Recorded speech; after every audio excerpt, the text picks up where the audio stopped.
Jeremy does a great job singing, doesn't he? Oh, some of them old songs. Been a while since I've heard them. How y'all doing today? Well, I hope we talk about something that's value to you. I'm going to back off the fundamentals of the faith for a while. I've got 10 lessons done. If there's more that you want me to talk about, let me know. And I'll do more. But I thought it was time to change gears just a little bit. Today, I was wanting to talk about death. Boy, what a way to change gears, huh? Death. Appointment that we all must keep. We don't like to think about death. I can't believe she got married. That broke my heart. I can't believe she did it, Mark. Okay, appointment that must be kept, according to Hebrews 9:27. It's something we all must do. We don't want to think about it much, which is a little bit foolish because we got to do it. And I figure if I'm going to die, I'd rather do it the right way than the wrong way. I like to be prepared for something. I don't like to, it's like getting ready to preach a sermon. I study what I'm going to talk about. I don't want to get up here and try to talk about something I don't understand because I'd look pretty silly in the process. But one of these days I got to die and I want to get it right. So I practice for that too. I don't think it's wise to avoid reality or factual things. Things we know that's going to happen to us. Best to get ready, know what we're going to deal with. But there's a fear that comes along with death. This is why we avoid the subject. We don't want to talk about it. Some people don't want to talk about buying life insurance or making a personal will or anything like that. There was a Chinese emperor one time. If anybody mentioned anything about death, if they mentioned anything that made him even think about death, they were either going to go to prison or have their head lopped off. He was adamant about never hearing about anything that had to do with death. And you know what? He up and died. We got to die, and we know it. But the fear of death keeps some people failing to deal with the reality. In 1 Corinthians 15:26, death is an enemy. The Greek word translated enemy has a first cousin, and that first cousin is hate. Death is a hated thing. It's something that Paul the Apostle understood. He knew what we would think about death. It's a fearful thing. Bildad, one of Job's friends, he referred to death as the king of terrors. It was a thing that was more fearful than anything else, was the prospect of having to die. David said, "My heart is severely pained within me." He was very near death at the time. The terrors of death have fallen upon me. Fearfulness and trembling have come upon me. Horror has overwhelmed me. When David got close to death, he got very real about his emotions. And he was afraid. He was afraid that he would die, that he was going to die, rather.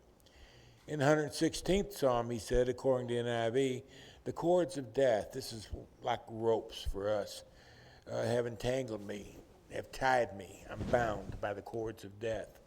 The anguish of the grave came over me. I was overcome by distress and sorrow. David understood the prospect of death and the fear that came with it. Hezekiah, he dreaded his fast approaching death. He was on the verge of dying, as a matter of fact.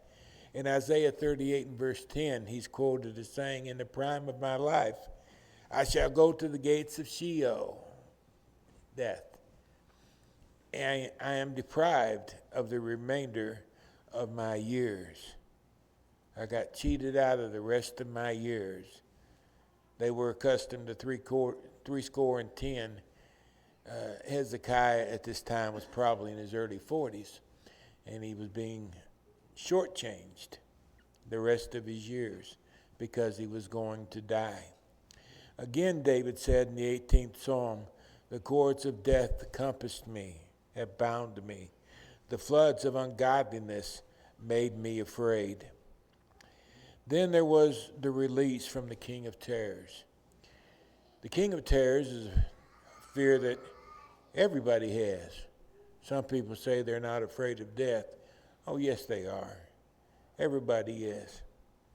Death is it's a fearful thing. To the best of all, Jesus, he prayed in the garden before his death, Lord, if there's any other way, let this cup pass from me. The death he was fixing to experience was something he did not want to experience. It was a fearful prospect, the death he had coming. And the Lord said, well, he didn't say it, but by action, it had to be that way. And Jesus died that way. But we have a release from the terror if we choose. The Hebrews author said in chapter 2, verses 14 and 15, inasmuch as the children partake in the flesh and blood, he himself likewise shared in the same, that through death he might destroy him who had the power of death, that is the devil, and then release those who through fear of death were all their lifetime subject to bondage. The fear of death doesn't pass completely, but it can be minimized for those who believe in Jesus, those who walk with Jesus, because they have a promise that when they die, they won't die alone.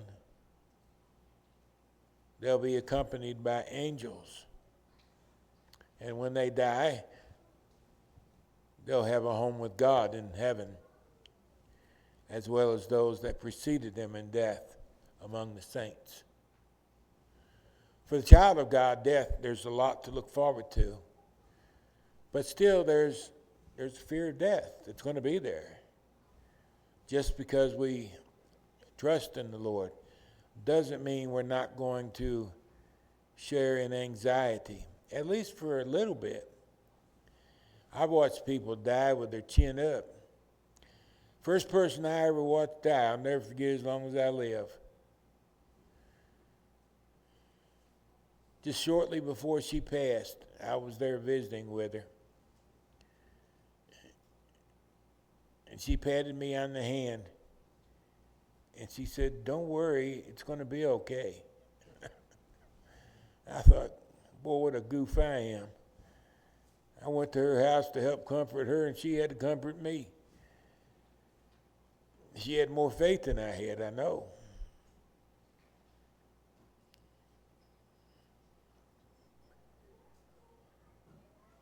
But she wasn't afraid. Not like most are. Boy, I loved her. There is a fear of death. Hebrews 2, 14 and 15. The fear is a lifetime dread. This fear holds us in a state of bondage, and the Lord wants to deliver us from that fear. That's what we gather from that particular text. Why is death so universally feared? Number one, the fear of the unknown. We generally fear what we don't know. Friday, children started back to school. Some children change schools. And there's always anxiety when you change schools. For most kids. Some kids they're so wild and nothing really bothers them.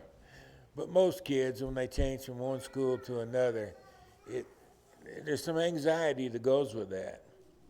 And the reason is they're going to a different school. They've never done that before. It's strange. It's new. I mean, they just went to school with the kids that are in that school. They left the little school, went on to middle school, and now these kids are leaving little school and they're going on to middle school. They know the kids above them, but it's a new place, and there's a fear that goes with it. You start a new job. What do you got to fear? When you go into the place and you are learning how to do the job, there's some amount of anxiety that goes along with it. We fear things we don't know. We don't know what lies beyond the door when we start a new job. And so it is with death. I've never died before. I don't know exactly what death is like. I know people who have died, but they never came back and told me what it was like, except for one. And he told us what it was like.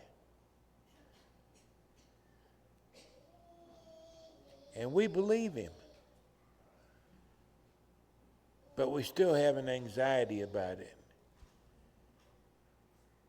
I want to make sure I get it right. I don't want to fail.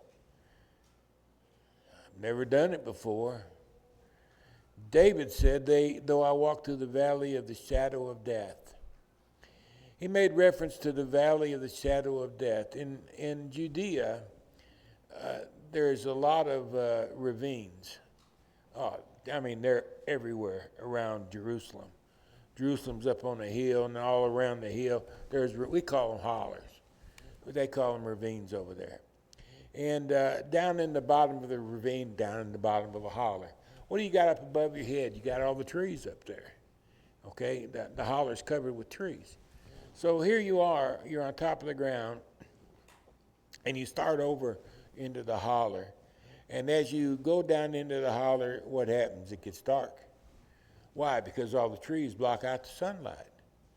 The more growth you got, the darker it gets. Well, this appears to be what David may have been alluding to. Some people say there was a place called the Valley of the Shadow of Death. I don't know if that's true or not. I do know that there's a lot of ravines, and I do know that when you start over into them, it does get very dark in some of them. And I believe this is what the king was alluding to. The Valley of the Shadow of Death is going into a dark place. I will fear no evil. Why? Because, Lord, I know you're with me. He could make the walk knowing that he wasn't alone. Your rod and your staff, they comfort me. My protection is with me wherever I go. And knowing that, it gives me confidence. It reduces the amount of anxiety I have to experience. There's comfort I receive knowing that God is always with me. Even when I die, he'll be with me. I don't have to do it by myself. And there's comfort that David got from that. We don't know what the experience is going to be like. However, we do know who will be with us when we take the journey. Paul said we are confident, yes, well pleased rather, to be absent from the body because we're going to be present with the Lord. In the body, we're absent from Jesus. When we're out of the body, we'll be present with Jesus. We're not going to be alone. We step out of one sphere and into another, one realm into another. It's like passing through a door, inside, outside. Except on the outside, the Lord of glory. The door, of course, being death. Why is death so universally feared? Because it's an inevitable thing. We can't get around it. For years, I've been going to doctors trying to make me feel better. But in all these efforts that we've gone through the years, I never even entertained the notion that these doctors could make me live forever. Some people say it's coming. No, it's not. They say whatever they want to. You might extend life some years because of different kinds of medications. More people might live to be 70, 80, 90, 100 years old because of the medications that prevent earlier deaths. Things like that are liable to happen, but never die. That ain't going to happen. Why? Because death is an appointment. It's a God-made appointment. It's something you got to do. It's inevitable. And there's no way for me to get around it. I can't go under, over, or around. Death wins in the end, and we all know that. We're not foolish enough to think otherwise. However, because death wins, it also points people to God. I think most people look to God because they know they can't win the race of life without God.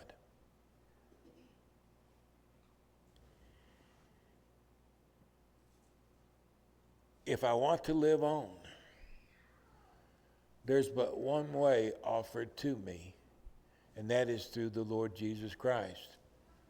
And there is no other, at least nothing that's valid or substantial. Death is a constant reminder that I can't stay here. And I want to have something to do with where I land, especially when I know that hell's the alternative. The Grim Reaper is not the victor. Peter said, I think it is right, as long as I am in this tent, to stir you up by reminding you, knowing that shortly, soon, I must put off my tent, my body, just as the Lord Jesus Christ showed me. Moreover, I will be careful to ensure that you always have a reminder of these things that I've been talking about after my decease. The Lord has told me that I'm soon to die. But before I die, I want to write as much as I possibly can so that you will have these words from God to follow after my death. Now, there's two words in this passage that's key. The first word is tent. It comes from the Greek term skene. It means a tabernacle, a place of dwelling. You dwell inside of a tent. You go in a tent, and you can come out of a tent. You go in, you come out. Well, that's what Peter's likening the body unto. It's a tent that the spirit can enter into and live. And when it's time, the spirit will come back out of the tent. In this case, however, the tent is going to be disassembled and put away for another day when it'll be resurrected back to life. The other word is the word decease. The word decease comes from the Greek word exodus. And we all know that exodus means departure. In other words, Peter was going to exit his tent and depart from this world, going into another world. That is the world where God dwells. But before I do, I'll write down as much as I can so you'll have as much information as you need so you can follow me too. That's the gist of what the apostle was saying. He was going to depart from this world. He was going to pass through a door into another world. He was going to make a transition. And the world to which Peter was going was a very far better place. Philippians 1:23. It only gets better for the child of God. It doesn't get worse. It only gets better. There are no tears. There are no sorrows. There are no pains. There is no suffering. The only thing on the other side of that door is eternal life. And because of that, the fear of death is greatly diminished for some, at least those to whom the promise has been made. Why do we fear death? It's a perceived finality. Job asked, if a man dies, shall he live again? Job knew he would live again after death. I think he raised the question so his friends could ponder it. But he knew what was coming in the last day. Is the grave an eternal destiny? Well, to most people, the answer is yes. Most people hope for oblivion. Before I became a Christian, I hoped for oblivion. I thought that my return out of the world would be like it was before I entered the world. I don't remember anything before I came into the world. As a matter of fact, I was grown a bit before I knew anything at all, at least that I can remember. But if you can go back to the way it was before you were born, where you knew nothing, you knew no pain, no suffering, no nothing, oblivion, you could live with that, couldn't you? To not exist at all? You got heaven or oblivion. You can live in the world the way you want to. You can do anything that you choose to do, because if you die, you're simply going to cease to exist. Is it worth giving up heaven? Some people say, well, I really don't like heaven because it's not the kind of place I want to be. I choose oblivion. A lot of people hope for oblivion because oblivion's preferred over hell. But there is no oblivion. Once we were created by God. It was God who created us. Our mom and daddy provided the tent for us to live in. But it was God who put us in that tent. Once God created us, we were never going to cease from existing ever again. If a child dies in the womb, that child lives on. Whatever life God created, it never comes to an end. It is immortal. You and I are immortal. We'll never cease to exist. There is no oblivion. People are deceiving their own self so they don't have to deal with the pain of dying. But they're banking on a lie. Isn't that sad? Isn't that sad to live your whole life after a lie? But so many do it. It's the grave and eternal destiny. Is at the end of it? The answer, of course, is no.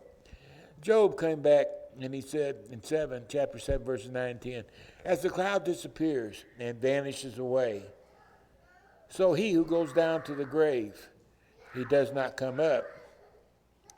He shall never return to his house, nor shall his place know him any more.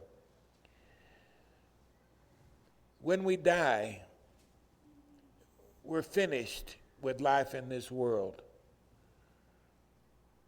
We're not going to be known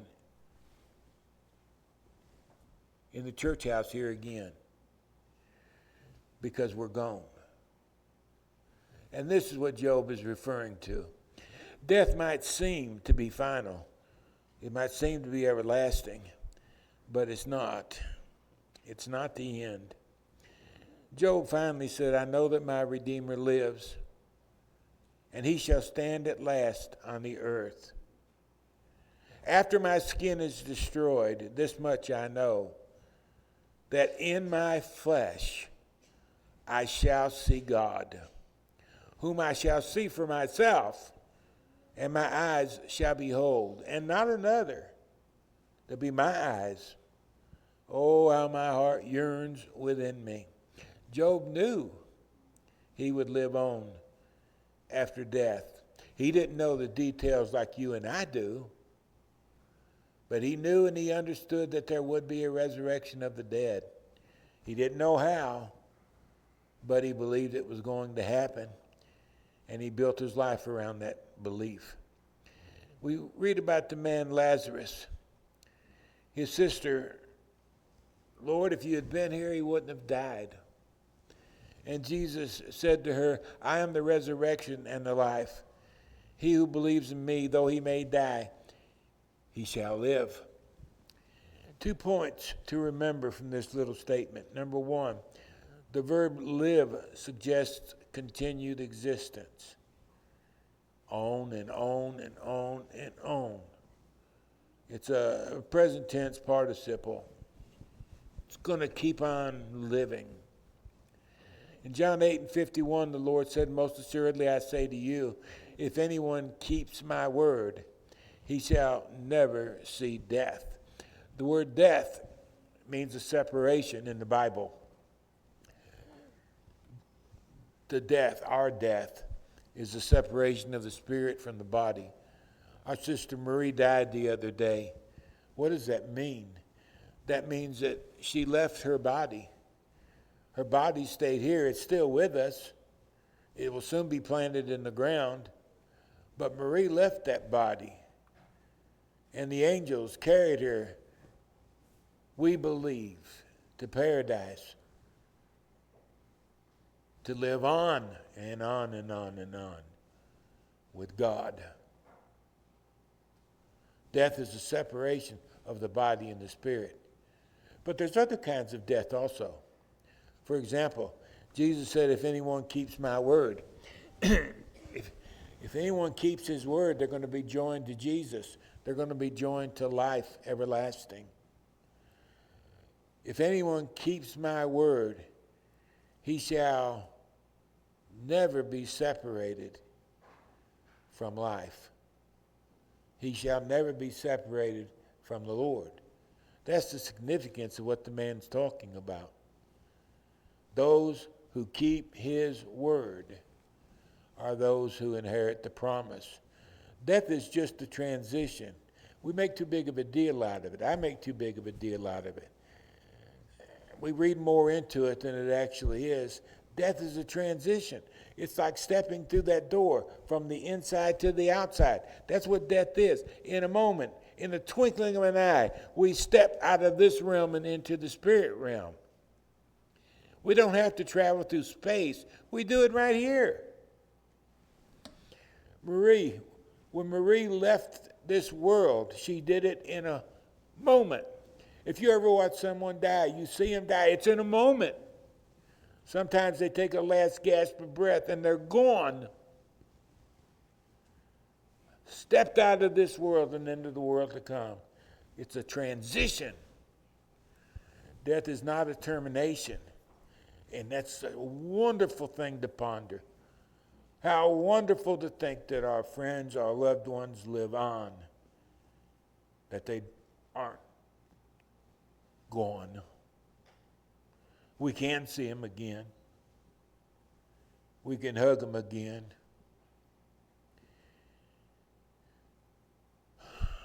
The best is yet to come. Secondly, resident in Jesus is power to raise a dead body.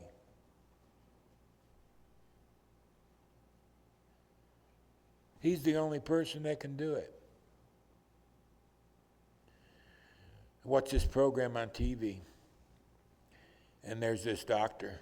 I make fun of it because somebody's fixing to die, and they're beyond hope, and sometimes they even take their last breath. And this doctor will take them off to a secret place and do his Dr. Foo-Foo on them. And before you know it, he's got them living again, back to life. And I make fun. I tell BR, I say, he resurrected another one. And no man got that power to resurrect. Only the Lord does. And he's the one that shall raise the dead. Well, I'm going to stop. We're about out of time. I got a whole lot more reasons. Because we love life. We do. We don't want to let go. We go kicking and scratching. Everybody wants to go to heaven. Nobody wants to die. Boy, I've had people say that to me a lot through the years. And I thought, wow, you are right. I kind of hate it, but you are. And I had to think about that. And there is truth to it. I would love to go to heaven, but I would hate to leave my family, and I'd hate to leave you all. I'm still able to talk, still able to try to teach, and I'd hate to give up on that. I'd like to go to heaven, I really would, but I'd like to stay here, I really would. Like Paul, I'm in a strait betwixt two, to go on and be with the Lord, which is by far better. But to remain here is more needful for the people I love. I think that's why we're not in a hurry to die. We're not done. We got business we want to take care of. And our business, of course, has to do with people. And we just aren't ready to let go. I don't believe that's wrong. I believe it's normal. I believe that's what the Lord felt when he had to leave his apostles.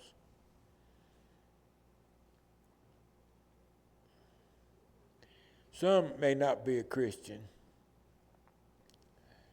I hope that's not the case, but it could be. And I would love if you would just think about the things we talked about and give it some serious thought, because what's inevitable is that one day we must die, and then we must go where we are sent after we die. There's no choices anymore. There's no free will. We just do what we're told. We'll die and we'll go either to be with the Lord, or we'll go to a place that Jesus called a hell, which will be worse than awful. And there's no second chances anymore. Second chances are in this world, not the next. And the Lord's given us plenty of time to take advantage of his offer.